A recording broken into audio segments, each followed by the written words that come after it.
Hello student, इस video में आज बीएससी फर्स्ट ईयर में आणविक वेगों के वितरण के नियम तथा आणविक वेगों की गणना जैसे वर्गवादी मूल वेग, प्रायिकता वेग तथा औसत वेग की गणना किस प्रकार की जाती है इसके बारे में डिस्कस करेंगे। आणविक वेगों के वितरण के नियम को मैक्सवेल तथा मैक्सवेल-बोल्ट्जमान का आणविक वेगों का वितरण का नियम कहते हैं। जैसा कि हमने देखा कि गैसों की अणुगति सिद्धांत के अनुसार हमने ज्ञात किया कि पीवी बराबर 1/3 mn c स्क्वायर होता है, जहाँ c वर्गमाध्य मूल वेग को रिप्रेजेंट करता है। तो इस समीकरण से ये स्पष्ट किया गया कि गैस के सभी अणु एक निश्चित ताप पर एक ही वेग से गमन करते हैं, लेकिन वास्तव में हमने देखा कि जो सभी मोलिक्यूल्स होते हैं उनकी वेलोसिटी समान नहीं होती है, क्योंकि उनकी वेलोसिटी चेंज होती रहती है, क्योंकि गैस के अणुओं में आपस में एक दूसरे से तथा जो पास की दीवारें हैं उनसे टकराने के कारण उनकी वेलोसिटी चेंज होती रहती है। अतः इनके मध्य मोमेंटम का विनिमय होता है, जिसके कारण कुछ मॉलिक्यूल्स तो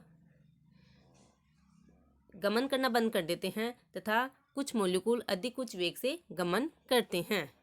ऐसी स्थिति में अणुओं के वेग में बहुत अधिक अंतर शून्य से अनंत तक आ जाता है। अणुओं के आपस में टकराने तथा दीवार से टकराने के कारण उनके वेग में ही चेंज नहीं होता है, बल्कि उनके गमन करने की डायरेक्शन भी चेंज हो जाती है। अतः उनकी काइनेटिक एनर्जी भी भिन्न भिन्न होती है। अतः मैक्सवेल ने प्रायिकता सिद्धांत का उपयोग करते हुए आणविक वेगों के वितरण का नियम दिया। इस नियम के अनुसार कि जो गैस के मॉलिक्यूल्स होते हैं वो उनका वेग शून्य से लेकर काफ़ी अधिक वेग परास में होता है, अर्थात गैस के मॉलिक्यूल शून्य से लेकर अनंत परास में वितरित होते हैं। अतः मैक्सवेल डिस्ट्रीब्यूशन लॉ के व्यंजक को निम्न प्रकार रिप्रेजेंट कर सकते हैं कि dn/n बराबर 4πm/2πr⁴/2 e⁻m c²/2rt into c²/dc, जहाँ c अणुओं के वेग को तथा dn/n उस फ्रैक्शन को रिप्रेजेंट करता है जिसका वेग c और c+dc के मध्य होता है, तथा m गैस के अणुभार को तथा r गैस कांस्टेंट को तथा t परम ताप को रिप्रेजेंट करता है। इस समीकरण को हम निम्न प्रकार भी रिप्रेजेंट कर सकते हैं। P बराबर 1/n dn/dc बराबर 4πm/2πrt⁴/2 e⁻m c²/2rt into c², जहाँ P अणुओं की प्रोबेबिलिटी को रिप्रेजेंट करता है जिनका वेग c तथा c+dc की अनंत सूक्ष्म परास में होता है। यह डायग्राम विभिन्न टेम्परेचर पर आणविक वेगों के वितरण को दर्शाता है, जिसमें कोटि अक्ष पर अणुओं की भिन्न 1/n dn/dc अर्थात प्रायिकता तथा भुजाक्ष अक्ष पर वेलोसिटी ऑफ मॉलिक्यूल को दर्शाया गया है, तथा इस वक्र को वितरण डिस्ट्रीब्यूशन कर्व करते हैं, जिससे निम्न निष्कर्ष प्राप्त होते हैं। इन वक्र से स्पष्ट है कि जो बहुत कम वेग वाले अणु, जो मॉलिक्यूल बहुत कम वेग रखते हैं, उनका फ्रैक्शन भी बहुत कम होता है तथा उनकी संख्या बहुत कम होती है। हम इन वक्र से देखते हैं कि उन अणुओं की संख्या जिनका वेग शून्य से अधिक है, वेग c का मान बढ़ने से बढ़ता है तथा फिर उच्चिष्ट को प्राप्त करते हुए फिर तेजी से कम होने लगता है, तथा c के अधिक मान के लिए अधिक वेग पर प्रायिकता के मान में कमी होती है, जो कि इसके एक्सपोनेंशियल टर्म के कारण है। इन वक्रों से स्पष्ट है कि वक्र एसिमेट्रिकल होता है तथा वक्र एक मैक्सिमा रखते हैं तथा प्रत्येक ताप पर अधिकांश अणु का उच्चिष्ट पर जो वेग होता है, इस वेग को ही हम मोस्ट प्रोबेबल वेलोसिटी कहते हैं, यानी प्रायिकता वेग कहते हैं, जिसे अल्फा से रिप्रेजेंट करते हैं। जैसे इस वेग का ये हो जाएगा, इसका ये हो जाएगा, इसका ये हो जाएगा अलग अलग टेम्परेचर पर। तथा इन वक्रों से स्पष्ट है कि मैक्सिमा के समीप वितरण वक्र असममित होता है, अतः जो मोस्ट प्रोबेबल वेलोसिटी है वो एवरेज वेलोसिटी को कोइंसाइड नहीं करती, यानी संपाती नहीं होती है। जैसे ये मोस्ट प्रोबेबल वेलोसिटी को रिप्रेजेंट कर रहा है, ये एवरेज वेलोसिटी को रिप्रेजेंट कर रहा है। लास्ट है कि वेग वितरण पर ताप का क्या प्रभाव होता है। तो हमने देखा कि जैसे जैसे ताप बढ़ता है प्रायिकता वेग का मान बढ़ता है, अर्थात ताप टेम्परेचर जितना अधिक होगा उतना ही मोस्ट प्रोबेबल वेलोसिटी का मान अधिक होगा। जैसे कि ये डायग्राम दिखाया गया कि जो कि T1, T2, T3 टेम्परेचर पर दिखाया गया है, जिसमें T3 is greater than T2 is greater than T1 है, यानी T3 टेम्परेचर हाईएस्ट है। तो हमने देखा कि जैसे जैसे टेम्परेचर बढ़ रहा है जो सारा वक्र है वो दाहिनी ओर सरक रहा है। जैसे ये T3 के लिए है, ये T3 के लिए, ये T2 के लिए, तो ये दाहिनी ओर हो रहा है। जिसे हमने देखा कि ये इसके लिए T1 के लिए उच्चिष्ट, ये T2 के लिए, ये T3 के लिए।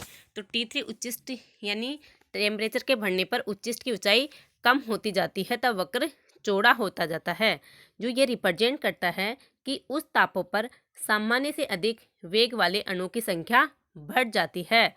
अर्थात हम कह सकते हैं कि जो अधिकांश अणु हैं उनके वेग प्रायिकता वेग के समीप होते हैं, परंतु हम यह भी कह सकते हैं कि जो प्रायिकता वेग वाले अणुओं की कुल संख्या वो कम हो जाती है। जैसे ये मोस्ट प्रोबेबल वेलोसिटी को रिप्रेजेंट कर रही है वेग, तो इसमें क्या है कि अधिकांश अणु के वेग तो प्रायिकता वेग के समीप हो गए, लेकिन प्रायिकता वेग वाले अणु की कुल संख्या कम हो जाती है। अब आगे डिस्कस करेंगे कि कैलकुलेशन ऑफ मॉलिक्यूलर वेलोसिटी यानी आणविक वेगों की गणना, जिसमें रूट मीन स्क्वायर वेलोसिटी, वर्ग माध्य मूल वेग, एवरेज वेलोसिटी औसत वेग, द मोस्ट प्रोबेबल वेलोसिटी प्रायिकता वेग की गणना किस प्रकार की जाती है, इसके बारे में डिस्कस करेंगे। तो सबसे पहले है वर्ग माध्य मूल वेग। तो वर्ग माध्य मूल वेग किसे कहते हैं कि जो जैसे मानना कि n अणु है, n अणु के वेग क्रमशः है C1, C2, C3, Cn है।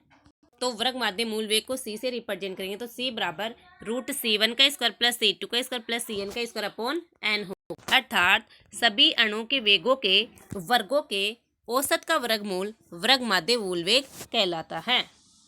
वर्ग माध्य मूल वेग का निर्धारण हम गैसों की अणुगति समीकरण से कर सकते हैं, क्योंकि हमने ज्ञात किया कि गैसों की अणुगति समीकरण से PV बराबर 1/3 mc² होता है, जहां C वर्ग माध्य मूल वेग को रिप्रेजेंट करता है। अतः यहाँ से C बराबर √3PV/mn प्राप्त होता है। क्योंकि हम जानते हैं कि 1 मोल आदर्श गैस के लिए PV बराबर RT होता है, तथा m × n को अणुभार के रूप में यानी m माना हो, तो हम लिख सकते हैं कि C बराबर √3PV/m। क्योंकि PV बराबर RT, तो हम लिख सकते हैं कि √3RT/m, और √3 का मान 1.7 होता है, तो 1.7 √RT/m। चूँकि m/v d डेंसिटी को रिप्रेजेंट करता था, हम इसको लिख सकते हैं √3p/d। वर्ग माध्य मूल वेग C बराबर होगा √3PV/m बराबर √3p/d बराबर √3RT/m, जिसे लिखेंगे 1.7 √RT/m। इस प्रकार हम वर्ग माध्य मूल वेग की गणना कर सकते हैं। अब डिस्कस करेंगे एवरेज वेलोसिटी औसत वेग, जिसे C एवरेज से रिप्रेजेंट किया गया है। तो जो सभी अणु हैं उनके वेगों के योगफल करके उसमें अणुओं की कुल संख्या का भाग देने पर औसत वेग निकालते हैं। यानी यदि अणुओं के वेग C1, C2, Cn हो तब कुल अणु n हो, तो C एवरेज बराबर होगा C1 + C2 + C3 + Cn/n।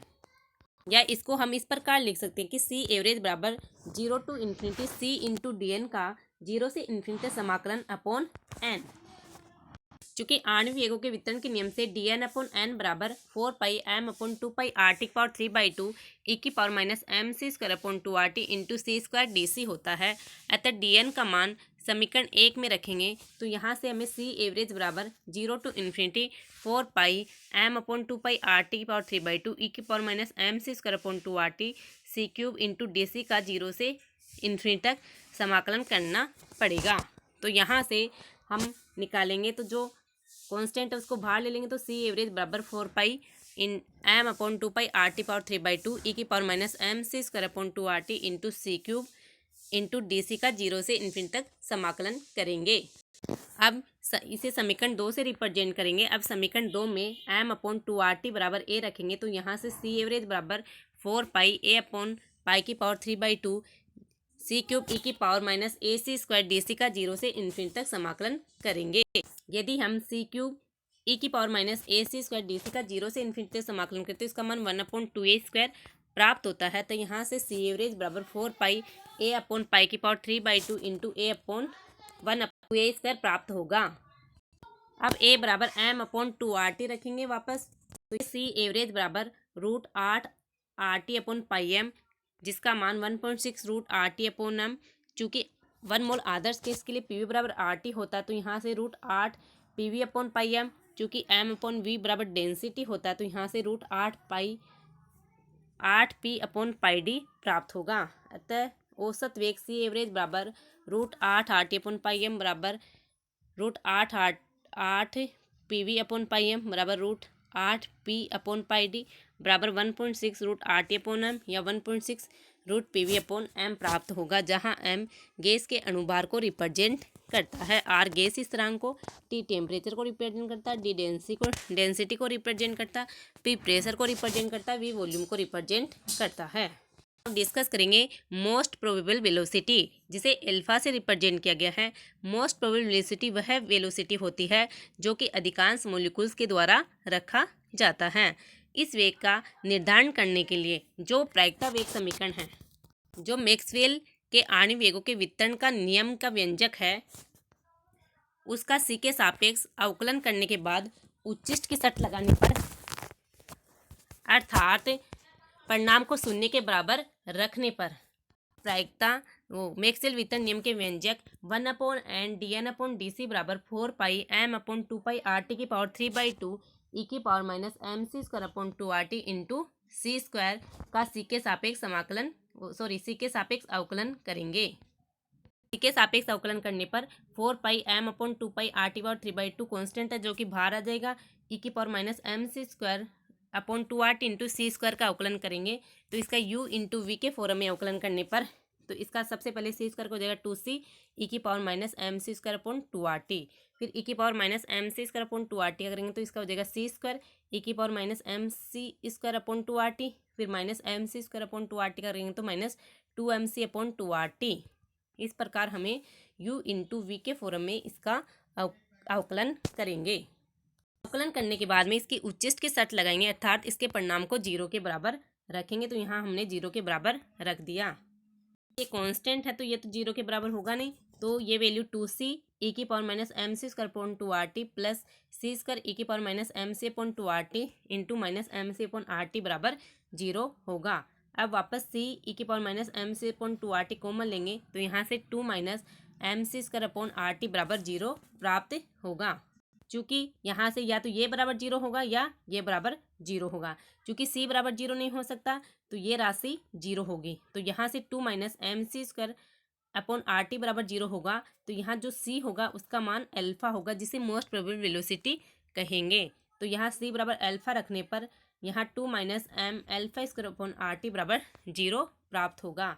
अतः यहाँ से अल्फा बराबर √RT/m या √2PV/m या √2 बराबर 1.4 रखेंगे तो 1.4 RT/m या √2P/d प्राप्त होगा, √2P/d प्राप्त होगा। इस प्रकार हम वर्ग माध्य मूल वेग, औसत वेग तथा प्रायिकता वेग का निर्धारण कर सकते हैं। चूँकि वर्ग माध्य मूल वेग का मान 1.7 √RT/m है तथा औसत वेग का मान 1.6 √RT/m है तथा प्रायिकता वेग का मान 1.4 √RT/m है, तो इनकी तुलना करने पर हमें औसत वर्ग माध्य मूल वेग अनुपात औसत वेग अनुपात 1.4 प्राप्त होता है, जिसे हल करने पर यहाँ से 1:0.92:0.81 प्राप्त होगा, जो कि वर्ग माध्य मूल वेग, औसत वेग तथा प्रायिकता वेग में रिलेशन को रिप्रेजेंट करता है।